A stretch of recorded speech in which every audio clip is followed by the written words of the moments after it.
चलिए अब हम पढ़ने वाले हैं बैंकिंग तंत्र एवं कैशलेस इकोनॉमी के बारे में, जो कि इंडियन इकोनॉमी के टॉपिक्स है। और इसके पहले हमने कुछ टॉपिक कवर कर चुके हैं, अब हम देखने वाले हैं यहाँ पे ये टॉपिक।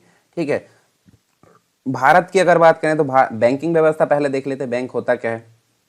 बैंक एक मीडिएटर के रूप में काम करता है, यानी कि कुछ व्यक्ति होते हैं जो कि बैंक में पैसे जमा करते हैं और भविष्य में पैसे उससे निकालते हैं। तो बैंक में जो पैसे जमा किए जाएंगे उसके बदले में मूल राशि तो मिलेगी, मूल राशि के साथ में यहाँ पे जो है ब्याज भी मिलेगा। ब्याज मतलब एक्स्ट्रा अमाउंट मिलेगा। पर यहाँ पे जो पैसे जमा किए जाएंगे उस पैसे का बैंक के द्वारा क्या यूज़ किया जाता है? जो अन्य व्यक्ति होते हैं उनको रेंट के रूप में दिया जाता है, उस रेंट के बदले में मूल राशि प्राप्त होगी और साथ में ब्याज प्राप्त होगा। तो इस हिसाब से यहाँ पे देखिए, जब बैंक में पैसे जमा किए जाते हैं तो यहाँ पे कम ब्याज दर पर जो है ब्याज दिया जाता है, परंतु जब पैसे निकाले जाते हैं तो अधिक ब्याज दर पर यहाँ पे पैसे वापस लिए जाते हैं। तो इसी के कारण यहाँ पे मीडिएटर के रूप में बैंक काम करती है। और बैंकिंग व्यवस्था की अगर बात करें तो भारत में बैंकिंग व्यवस्था की शुरुआत कब से हुई थी? ब्रिटिश काल से ही देखने को मिलती है। जब 19वीं शताब्दी में हम देखें तो तीन बैंक शुरू हुए थे, bank of Bengal, bank of Bombay, bank of Madras. ठीक है, 1806, 1840, 1843, 19वीं शताब्दी में इनका विलय हुआ। विलय करके इंपीरियल बैंक ऑफ बना दिया, इंपीरियल बैंक के नाम से इसको बना दिया गया 1921 के आसपास। और 1955 में इसका राष्ट्रीयकरण कर दिया गया। राष्ट्रीयकरण करने के पश्चात यानी भारत सरकार के हाथ में चला गया और इंपीरियल बैंक से इसका नाम बदलकर एसबीआई यानी कि स्टेट बैंक ऑफ इंडिया इसका कर दिया गया। ठीक है, 19 जुलाई 1969 को 14 बैंकों का भी राष्ट्रीयकरण किया गया, साथ में 6 बैंक आगे चलकर हमको देखने को मिलता है। तो ये सारी चीज़ हमको यहाँ पे देखने को मिलेगी। कुछ ओवरव्यू हम देखेंगे और क्वेश्चन आंसर को यहाँ पे डिस्कस करेंगे। तो चलिए देख लेते हैं एक एक करके। सबसे पहले देखते हैं बैंक। तो बैंक क्या करता है? बैंक जमा स्वीकार करता है, साथ में जमा के बदले में ब्याज देता है और ऋण प्रदान करता है, ऋण के बदले में यहाँ पे ब्याज भी देता है। तो दोनों चीज़ यहाँ पे मीडिएटर के रूप में बैंक काम करती है। बैंकिंग यहाँ पे व्यवसाय कहलाता है और इस व्यवसाय को करने वाली संस्था को हम क्या बोलते हैं? बैंकिंग व्यवस्था बोलते हैं, जिसके अंतर्गत आपको संगठित बैंकिंग संरचना देखने को मिलती है। वाणिज्यिक बैंक इनको बोला जाता है। कुछ असंगठित बैंकिंग संरचना देखने को मिलती है जिसको साहूकार और महाजन बोला जाता है। ठीक है, और यहाँ इसकी अगर बात करें तो बैंकिंग के इतिहास के अंतर्गत हमको देखने को मिलता है। जैसे अगर बात करें, हमने 3 बैंक देखे थे, bank of Bengal, bank of Bombay, bank of Madras. ठीक है, तो तीनों बैंक जो है क्रमशः 1806, 1840 और 1843 में हुए और इनको जो है मर्ज कर दिया गया और इंपीरियल बैंक बना दिया गया। बाद में 1955 में एसबीआई इसको बना दिया गया। फिर उसके बाद आप देख सकते हैं आरबीआई का जो गठन हुआ, आरबीआई की स्थापना हुई 1935 में, आरबीआई एक्ट 1934 के अनुसार, ये आपको देखने को मिलेगा। इलाहाबाद बैंक जो है पहला निजी बैंक था भारत के अंतर्गत।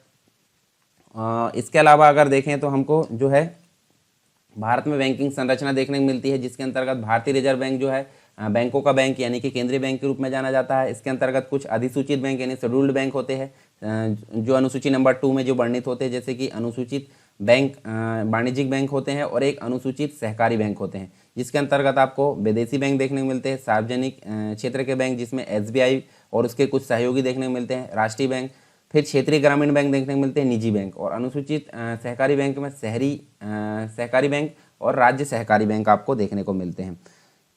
इसके अंतर्गत हम जो है सबसे पहले आरबीआई के बारे में जान लेते हैं। आरबीआई इंपॉर्टेंट यानी कि रिजर्व बैंक ऑफ इंडिया इसको बोला जाता है। इसकी स्थापना की अगर बात करें तो आरबीआई एक्ट 1934 के अनुसार 1 अप्रैल 1935 की इसके अंतर्गत इसकी स्थापना हुई।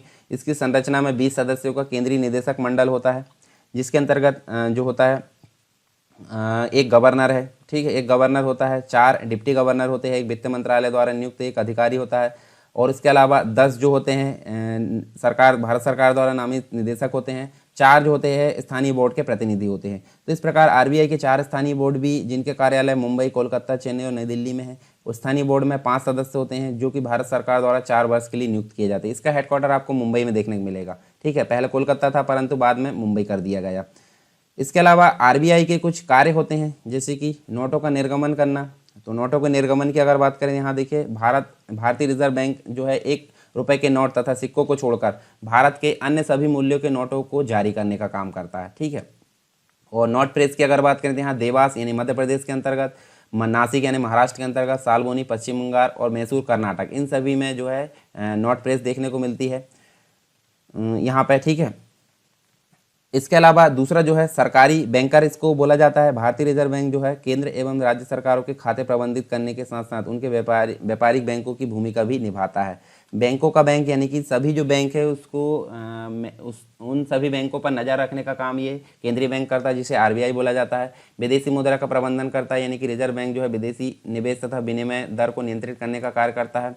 इसके अलावा जो है यहाँ पे अगर देखें तो साख जो होती है, साख का नियंत्रण भी करता है। वित्तीय संस्थाओं की स्थापना के साथ साथ यह जो है साख और जो मुद्रा है उसकी मांग एवं पूर्ति के मध्य संतुलन स्थापित करने का काम करता है। आंकड़ों का संकलन और प्रकाशन करने का काम करता है। ठीक है। समाशोधन, समाशोधन का मतलब होता है रिजर्व बैंक जो है बैंकों के समाशोधन गृह के रूप में भी कार्य करता है। औद्योगिक वित्त की व्यवस्था यहाँ पर देखने को मिलती है।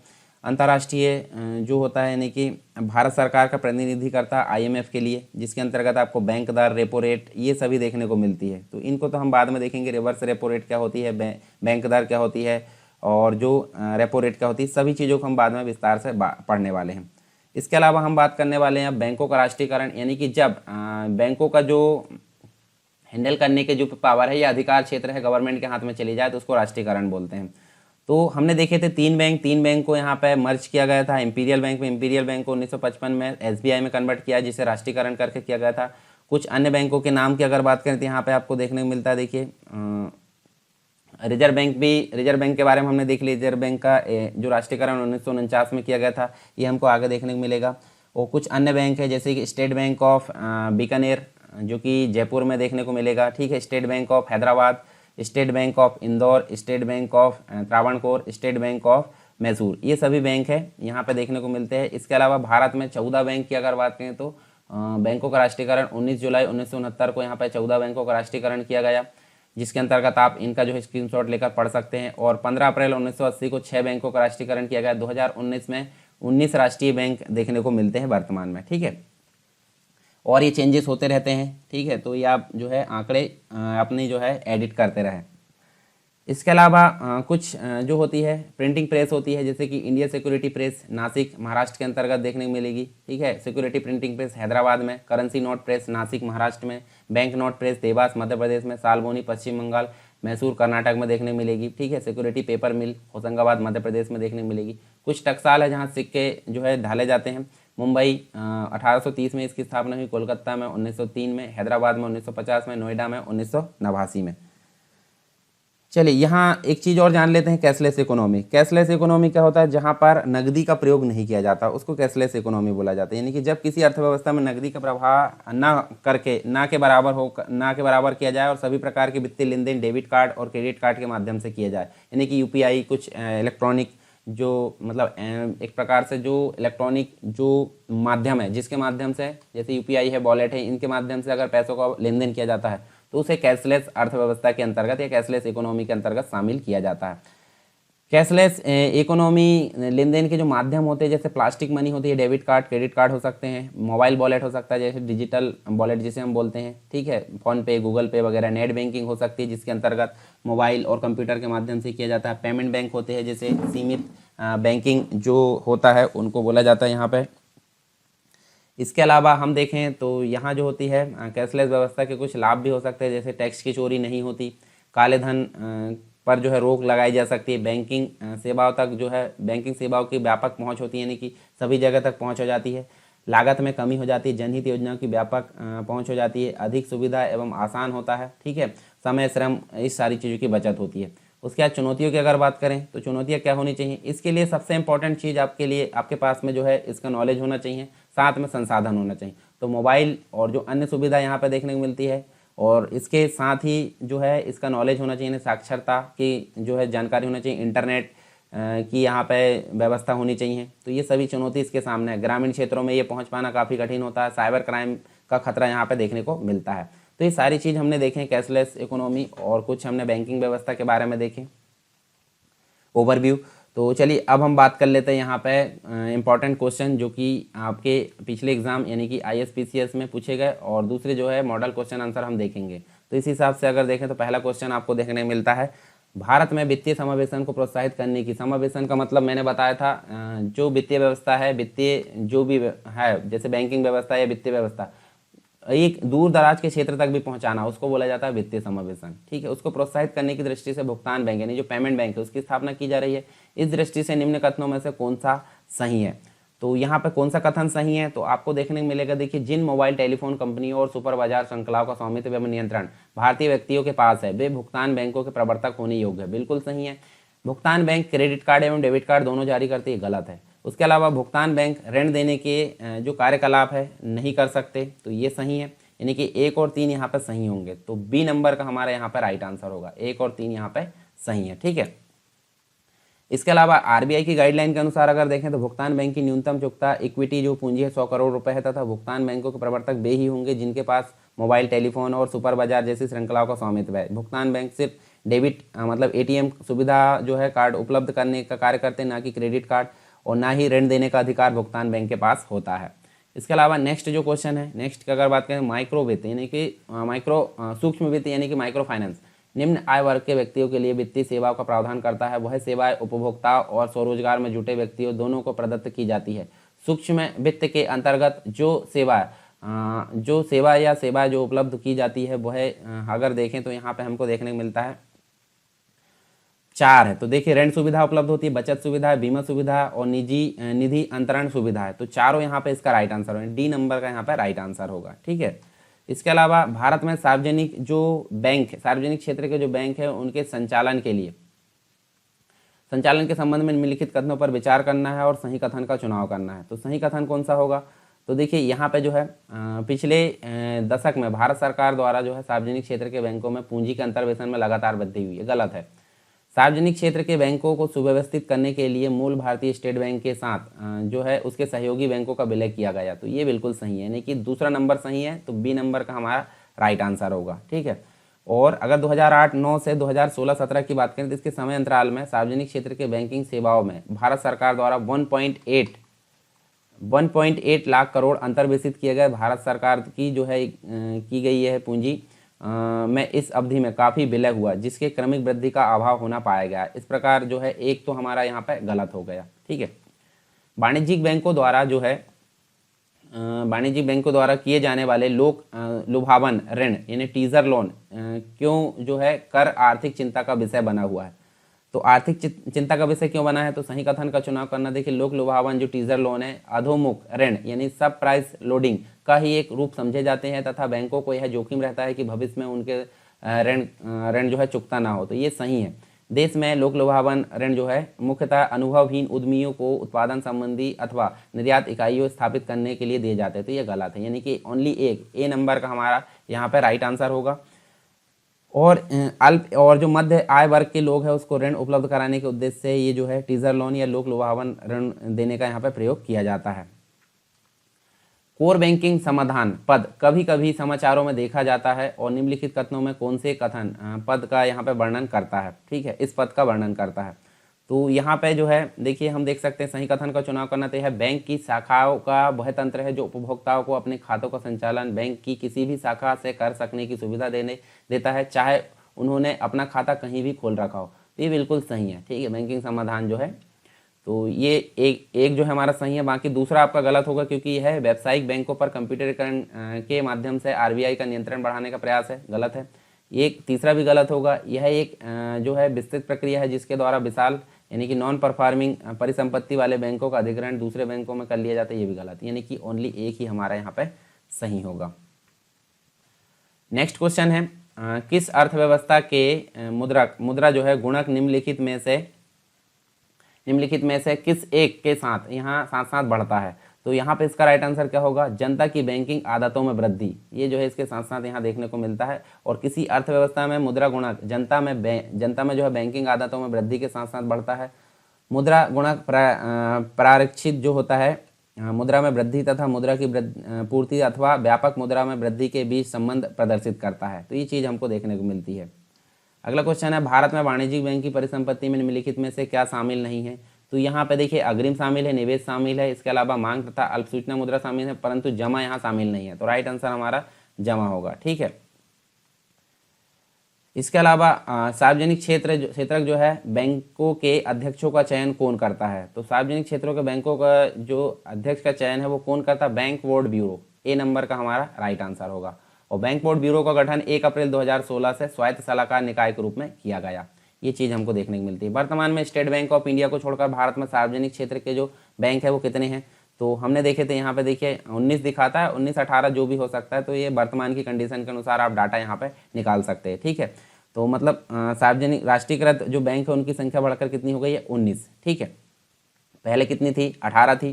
तो ये चीज़ हमको देखने को मिलती है। निम्नलिखित में से जो है कौन सा बैंक सार्वजनिक क्षेत्र का वाणिज्यिक बैंक है? तो सार्वजनिक क्षेत्र का वाणिज्यिक बैंक अगर बात करें तो इंडियन ओवरसीज बैंक इसका राइट आंसर है। सी नंबर का यहाँ राइट आंसर है। और सरकार की जो शेयरधारिता है जिस बैंक में 50% से अधिक होती है उसे सार्वजनिक क्षेत्र का बैंक कहा जाता है। ठीक है, ये चीज़ आपको पता होगी।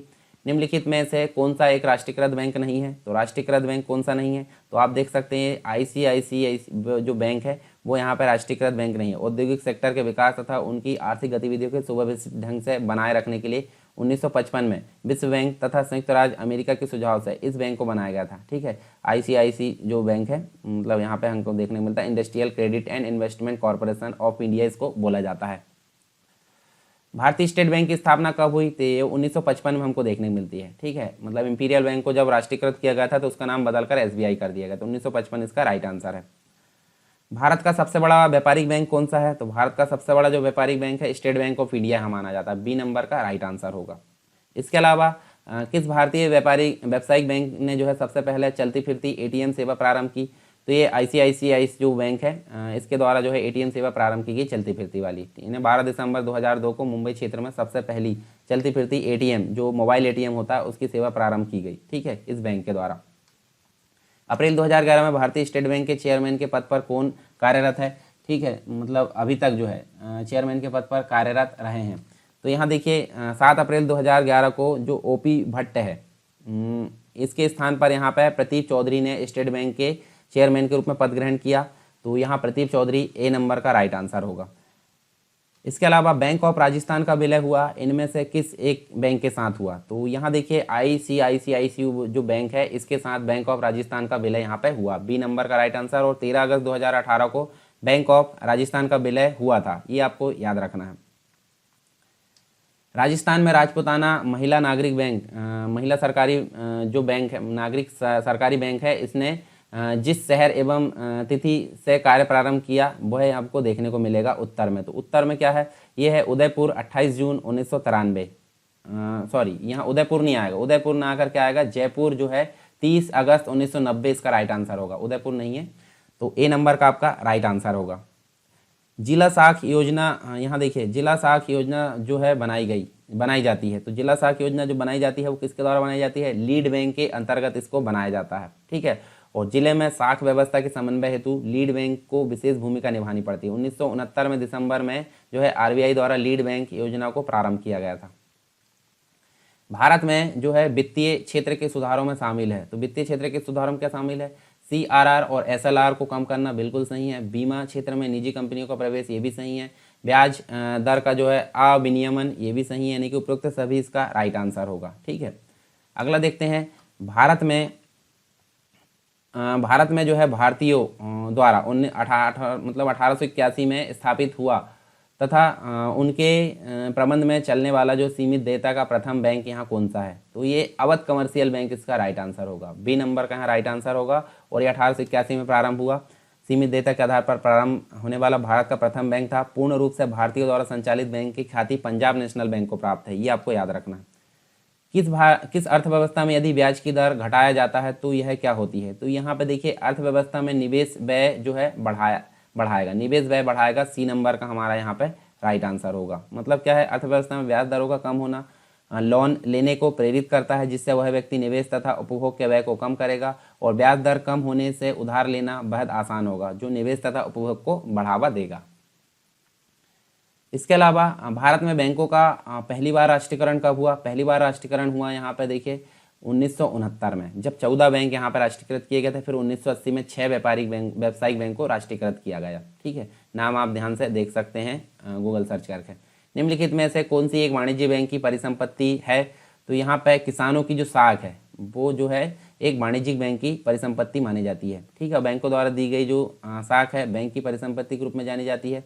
2 वर्ग यहाँ देखने को मिलते हैं, निष्पादीय और गैर निष्पादीय संपत्ति। ठीक है, इसके अलावा लघु अवधि ऋण की जो अवधि होती है वो कितनी होती है? तो यहाँ पे हमको देखने को मिलता है अधिकतम 15 माह यहाँ पे इसकी अवधि होती है, लघु अवधि ऋण की अवधि। ठीक है, निम्नलिखित कथनों पर विचार करना है और सही कथन का चुनाव करना है। तो देखिए यहाँ पे जो है भारत में निजी क्षेत्र के जो बैंक है उसमें भारतीय प्रवर्तकों के अंशधारण की अधिकतम सीमा पूर्व दत्त पूंजी के 49% तक है, तो ये गलत है। भारत में निजी क्षेत्र के बैंकों में स्वतः ही स्वीकृति के दायरे में जो है सभी स्रोतों से 49 तक जो है सीधे विदेशी निवेश की अनुमति यहाँ देखने को मिलती है। ठीक है, तो देखिए जो दूसरा नंबर का है वही यहाँ पे सही होगा, तो यहाँ केवल 2 यहाँ पे राइट आंसर होगा। तो ये चीज़ हमको देखने को मिलती है। ठीक है, इसके अलावा कुछ और चीज़ें हम देख सकते हैं। देखिए यहाँ पे ऐसे निजी बैंक जिनको जो है लाइसेंस चाहिए, उनमें जो उन्हें जो है आरबीआई के अनुसार जारी जो की गई गाइडलाइन उसका पालन करना पड़ता है। तो ये चीज़ हमको यहाँ पे देखने को मिलती है। नेक्स्ट क्वेश्चन है,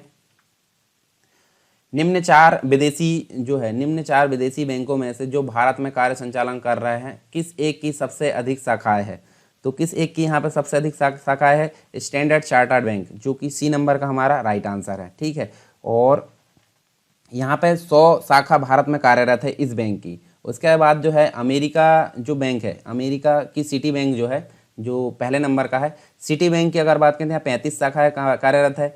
HSBC बैंक की अगर बात करें 26 शाखाएं कार्यरत है। और इसके अलावा जो जर्मनी का एक और बैंक है जिसमें 17 शाखाएं यहाँ पे कार्यरत है भारत के अंतर्गत। ठीक है, समाचारों में प्राय आने वाले बेसल 3 जो मानक है, समझौता था, सरल शब्दों में बेसल 3 का मतलब क्या होता है? तो बेसल 3 का मतलब जो होता है बैंकिंग क्षेत्रों के वित्तीय और आर्थिक दबावों का सामना करने के लिए सामर्थ्य को उन्नत करना तथा जोखिम प्रबंधन को उन्नत करने का प्रयास करना, ये जो होता है बेसल 3 यहाँ पे देखने को मिलता है। ठीक है, इसके अलावा जो नेक्स्ट है, निम्न में से जो है बैंक प्रतिभूति कौन सा जो है बैंक प्रतिभूति घोटाले से बंद हुआ? तो बैंक ऑफ कराड़ जो है किससे बंद हुआ? बैंक प्रतिभूति घोटाले से बंद हुआ। और दलालों के प्रभाव में आकर 1992 में बैंक ऑफ कराड़ ने स्टैंडर्ड बैंक के नाम रसीद जारी कर दी, जिसका प्रयोग कर जो है दलालों ने स्टैंडर्ड बैंक से राशि लेकर उसे शेयर बाजार में लगा दिया। तो इसके कारण ये जो है इसके शेयर खत्म हो गए। ठीक है, नेक्स्ट जो है, यदि भारतीय रिजर्व बैंक के द्वारा नगद कोष अनुपात में कमी आ जाती है तो इसकी साख सृजन पर जो है प्रभाव होगा। इसकी साख सृजन पर क्या प्रभाव होगा? तो हम देख सकते हैं यहाँ पे इसका राइट आंसर होगा इसकी जो है वृद्धि होगी। ठीक है, मतलब आरबीआई जो है द्वारा सीआरआर में कमी की जाती है, तब बैंकों द्वारा लोन बांटने की क्षमता बढ़ जाती है, जिससे उनके साख सृजन में वृद्धि देखने को मिलेगी। नेक्स्ट क्वेश्चन है, आरबीआई द्वारा घोषित कोषों की सीमांत लागत पर आधारित उधारी दर, marginal cost of fund based जो है लेंडिंग रेट, जिसे MCLR बोलते हैं, उसका उद्देश्य क्या है? इसका उद्देश्य क्या देखने को मिलेगा? ये जो है सही आंसर का चुनाव करना। ये दिशा निर्देश उधारी की जो ब्याज दरें है निर्धारित करने हेतु बैंकों द्वारा अपनाई गई विधि में पारदर्शिता बनाए रखने में मदद करता है। सही है, ये दिशा निर्देश जो है बैंक साख्य की उपलब्धता हेतु ब्याज दरों पर सुनिश्चित करने में मदद करते हैं, जो कि ऋण लेने वाले जो बैंक है दोनों के लिए न्याय संगत है। तो ये दोनों ऑप्शन सही है, यानी कि सी नंबर का हमारे यहाँ पे राइट आंसर होगा। ठीक है, और इसके अंतर्गत 17 दिसंबर 2015 को आरबीआई द्वारा अग्रिमों पर ब्याज दरों के निर्धारण हेतु कोषों की सीमांत लागत पर आधारित उधारी दर विधि के पालन हेतु दिशा निर्देश जारी किए गए थे, जो कि 2016 अप्रैल में प्रभावी हुए हो गए। ये आपको याद रखना है। अगला जो है, निम्नलिखित कथनों पर विचार करना है और सही कथन का चुनाव करना है। तो सही कथन क्या होगा इसमें? पूंजी पर्याप्तता अनुपात, जिसे CAR बोलते हैं, वह राशि है जिसे बैंक को अपनी जो है निधियों के रूप में रखना होता है, जिससे वे यदि खाता धारकों द्वारा देयताओं को भुगतान नहीं करने से कोई हानि होती है तो उसे जो है प्रतिकार कर सके। तो ये सही है। उसके बाद CRR का निर्धारण बैंक द्वारा अलग अलग किया जाता है, ये गलत है। तो यानी कि ओनली एक ही यहाँ पे राइट आंसर होगा। ठीक है, और यहाँ अगर देखें CAR का मतलब क्या होता है? कैपिटल एडिक्वेंसी रेशो इसको बोला जाता है। CRAR का मतलब होता है capital to risk weighted assets ratio इसको बोला जाता है, इसके नाम से भी जाना जाता है। यह जोखिम की स्थिति में बचाव हेतु निधि मानी जाती है। इसका निर्धारण केंद्रीय बैंक के द्वारा किया जाता है, जो वर्तमान में 9% है, और बेसल 3 मानकों के अनुरूप जो है इसमें जो है सुधार किया जा रहा है। ठीक है, बेसल 3 मानक जो है 1 अप्रैल 2013 से लागू है और 2019 मार्च तक पूर्ण रूप से क्रियान्वित करने का लक्ष्य यहाँ देखने को मिला। रिजर्व बैंक ऑफ इंडिया निम्नलिखित में से किसके बदले मुद्रा निर्गमन करता है? तो ये जो है स्वर्ण के बदले में भी करता है, विदेशी प्रतिभूति के बदले में भी, और भारत सरकार की प्रतिभूति, यानी कि उपरोक्त सभी इसका राइट आंसर होगा। बैंक दर का आशय क्या होता है? बैंक दर का आशय क्या होता है? तो हम देख सकते हैं, यहाँ देखिए, केंद्रीय बैंक द्वारा ली जाने वाली जो अधिकाधिक ब्याज दर है। देखिए यहाँ पे हम देखें, एक जो होता है एक बैंक होता है और एक होता है आरबीआई। ठीक है, आरबीआई के द्वारा जो है जो बैंक होते हैं अपनी दीर्घकाल की अवधि के लिए कुछ ऋण लेते हैं, ऋण के बदले में वो क्या देते हैं? आरबीआई को ब्याज देते हैं। तो वो ब्याज दर जो होती है वो कहलाती है बैंक दर कहलाती है। तो बैंक दर केंद्रीय बैंक द्वारा ली जाने वाली अधिकाधिक ब्याज दर है। तो डी नंबर का हमारा राइट आंसर होगा। ठीक है, अगला क्वेश्चन है भारतीय रिजर्व बैंक के बारे में निम्न में से कौन सा कथन सही नहीं है। तो यहाँ पे जो है यह सभी प्रकार के नोटों का निर्गमन करता है, तो गलत है, ये 1 रुपये का नोट यहाँ छोड़ दिया जाता है। बाकी देखिए यह भारत सरकार जो है भारत सरकार के बैंक शाखा के रूप में कार्य करता, सही है। यह बैंक का बैंक है, सही है, बैंकों का बैंक है। यह विदेशी मुद्रा का विनिमय करता है। तो 3 ऑप्शन हमारे सही है, ए नंबर का गलत होगा। ठीक है, तो 1 रुपये के नोटों का निर्गमन ये नहीं करता, ये आपको ध्यान में रखना है। भारत में ट्रेजरी जो बिल है, ट्रेजरी बिल बेचे जाते हैं, ट्रेजरी बिल बेचे जाते हैं, यहाँ देखिए भारतीय रिजर्व बैंक के द्वारा बेचे जाते हैं, तो ए नंबर का हमारा राइट आंसर होगा। रेपो रेट विचारणीय होता है, रेपो रेट जो है मौद्रिक नीति के अंतर्गत यहाँ विचारणीय होता है, मॉनेटरी पॉलिसी के अंतर्गत ये देखने को मिलता है। और रेपो रेट का जो अन्य नाम है पुनर्चक्रीय विकल्प होता है, अर्थात प्रतिभूति को इस शर्त पर बेचना होता है कि एक निर्धारित अवधि के बाद वापस इसे क्रय किया जाता है। रेपो रेट एक समझौते द्वारा जो है व्यक्ति या संस्था का प्रतिभूति को बेचना तथा शर्तानुसार अवधि के पश्चात पुनः बेची हुई संपत्ति को क्रय करना होता है। ठीक है, मौद्रिक नीति के अंतर्गत ये देखने को मिलता है। भारतीय रिजर्व बैंक यानी कि आरबीआई बैंकरों के बैंक यानी केंद्रीय बैंक के रूप में कार्य करता है। इसका अर्थ जो है निम्न में से कौन सा है। तो सही कथन का है चुनाव करना है। तो देखिए अन्य बैंक आरबीआई के पास अपनी जमा संचित करते हैं, बिल्कुल सही। आवश्यकता के समय आरबीआई वाणिज्यिक बैंकों को ऋण देता है, ये भी सही। आरबीआई वाणिज्यिक बैंकों को मौद्रिक विषय पर परामर्श देता है, ये भी सही। यानी कि तीनों कथन सही है, तो डी नंबर का हमारे यहाँ पे राइट आंसर होगा। निम्न कथनों पर विचार करना है और सही कथन का चुनाव करना है। सॉरी, यहाँ पे जो है हमको ऑप्शन नहीं दी हैं, तो ऑप्शन यहाँ पे देखिए, हाँ ये क्वेश्चन को छोड़ देते हैं। चलिए नेक्स्ट जो क्वेश्चन है अगला देखें, तो इन बैंक दर जो है, बैंक दर की वृद्धि सामान्यतः है इस बात को संकेत करती है कि, यहाँ पे आंसर क्या होगा, केंद्रीय बैंक महंगी मुद्रा नीति का अनुसरण कर रहा है। तो ये बैंक दर की वृद्धि को यहाँ जो है सामान्यतः संकेत करती है। इसके अलावा इनमें से किस बैंक ने भारत की पहली विदेशी स्वामित्व वाली एआरसी शुरू करने की मंजूरी दी है। तो यहाँ पे जो है भारतीय रिजर्व बैंक के द्वारा ये काम किया गया है, सी नंबर का हमारा राइट आंसर होगा। इसके अलावा पेटीएम पेमेंट बैंक ने अपने ग्राहकों को फिक्स्ड डिपॉजिट सुविधा प्रदान करने के लिए निम्न में से किस बैंक का सहयोग लिया। तो इंडसइंड बैंक जो है, इंडसइंड बैंक जो है इसकी सहयोग लिया पेमेंट, मतलब यहाँ पे जो है पेटीएम पेमेंट बैंक ने। ठीक है, इसके अलावा बैंकिंग फॉर ऑल बैंक की जो टैगलाइन अगर देखें तो किस बैंक की टैगलाइन है, आईसीआईसीआई जो बैंक है इस बैंक की जो टैगलाइन है बैंकिंग फॉर ऑल यहाँ देखने को मिलती है। भारतीय स्टेट बैंक अस्तित्व में कब आया, तो ये हमने देखे 1955। इसके अलावा भारत में बैंकिंग लोकपाल योजना कब प्रारंभ की गई, तो 1995 में ये प्रारंभ की गई। तो ये आपको देखने को मिलता है राइट आंसर, 14 जून 1995 को। राष्ट्रीय आवास बैंक की स्थापना कब हुई, तो राष्ट्रीय आवास बैंक की स्थापना जुलाई 1988 में की गई, सी नंबर का राइट आंसर है। साथ में भारतीय महिला बैंक की स्थापना कब हुई, तो ये वर्ष 2013 में की गई। और साथ में जो है इसको बाद में जो 2017 में भारतीय महिला बैंक को भारतीय स्टेट बैंक में भी विलय कर दिया गया, ये भी आपको याद रखना है। भारत में प्रतिभूति मुद्रण का छापाखाना देखें तो महाराष्ट्र में भी है, हैदराबाद में भी और मध्य प्रदेश में भी। उपरोक्त सभी इसका राइट आंसर होगा, जो कि हमने पहले देख चुके हैं। नचिकेत मोर समिति संबंधित है, तो ये वित्त व्यवस्था संबंधित, यानी कि बी नंबर का हमारा राइट आंसर होगा। इसके अलावा भीम ऐप उपयोगी है। भीम ऐप अगर बात करें तो पैसों के भुगतान के माध्यम के लिए यहाँ पे इसको उपयोगी माना जाता है। भीम मतलब भारत इंटरफेस फॉर मनी, इसका फुल फॉर्म है। और 30 दिसंबर 2016 को प्रधानमंत्री ने डिजिधन मेला के अवसर पर इसको जारी किया था, भीम ऐप को। निम्न में से कौन मौद्रिक नीति का उद्देश्य है, तो मौद्रिक नीति का उद्देश्य जो है पूर्ण रोजगार की प्राप्ति, विकास के साधन जुटाना, कीमतों में स्थायित्व, यानी उपयुक्त सभी इसका राइट आंसर होगा। इसके अलावा बैंक दर वह दर है जिस पर अगर देखें तो केंद्रीय बैंक वाणिज्यिक बैंकों को ऋण देता है, बिल्कुल सही है, दीर्घकालीन ऋण, तो ये आपको याद रखना है। इसके अलावा सहकारी समितियों द्वारा संचालित किए जाने वाले बैंक होते हैं, तो ये जो होते हैं सहकारी बैंक कहलाते हैं, सी नंबर का हमारा राइट आंसर होगा। इसके अलावा निम्न में से कौन सी समिति बैंकिंग सुधार से संबंधित है, तो एमएन गोयपुरिया समिति भी है, एसएस तारापुर समिति भी है और डी सुब्बाराव, यानी कि सभी यहाँ पे राइट आंसर, उपरोक्त सभी यहाँ पे राइट आंसर है। ठीक है, आप प्ले लिस्ट में जाओगे तो सभी समिति आपको देखने को मिल जाएगी, कंप्लीट वीडियो मिल जाएगा समिति वाला, जितनी भी प्रकार की समिति है वो आपको देखने को मिल जाएगी। ठीक है, उसको आप सर्च भी कर सकते हैं।